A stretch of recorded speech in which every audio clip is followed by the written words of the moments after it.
میرا نبی مسجد نبوی میں بیٹھا ہوا ہے اور ایک صحابی آتا ہے اور آ کر یوں کپڑا اٹھاتا ہے، کہتا ہے یا رسول اللہ ادھر دیکھو، میں نے پیٹ پہ پتھر باندھا ہوا ہے، بھوک کی وجہ سے میں سیدھا نہیں ہو پا رہا۔ دو جہان کا سردار، مقام محمود کا مالک، عرش فرش پر جس کے نبوت کے ڈنکے، محمد جس کا نام، احمد جس کا نام، طٰہٰ جس کا نام، یاسین جس کا نام، پیٹ سے پتھر، پیٹ سے کپڑا ہٹاتا ہے اور فرماتا ہے دیکھ میرا صحابی، تیرے پیٹ پر ایک پتھر ہے، میرے پیٹ پہ دو پتھر بندھے ہوئے ہیں، میرے پیٹ پر دو پتھر بندھے ہوئے ہیں۔ ہاں ہاں، ابراہیم نے چھری نکالی، بیٹا تیرے ذبح کرنے کا حکم ہو چکا ہے۔ بیٹا کہتا ابا جلدی کر، دیر کیوں کرتا ہے؟ ہاں ہاں، کہانی سنانی ہے لیاری والوں کو، ایسی اولاد بناؤ، ایسے باپ بنو،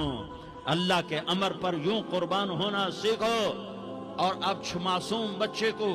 حیران ہو کر ابراہیم دیکھتا ہے، بیٹا تجھے پتا ہے میں کیا کہہ رہا ہوں؟ کہاں پتا ہے، آپ کہہ رہے ہیں میں ذبح کروں گا تو میں مر جاؤں گا، میں مر جاؤں گا تو مجھے آپ کی جگہ اللہ ملے گا، اللہ آپ سے بہتر ہے، مجھے دنیا کی جگہ جنت ملے گی، جنت دنیا سے بہتر ہے۔ پھر معصوم بچے کو ماں یاد آ جاتی ہے، پھر کہتا ہاں مجھے اپنی ماں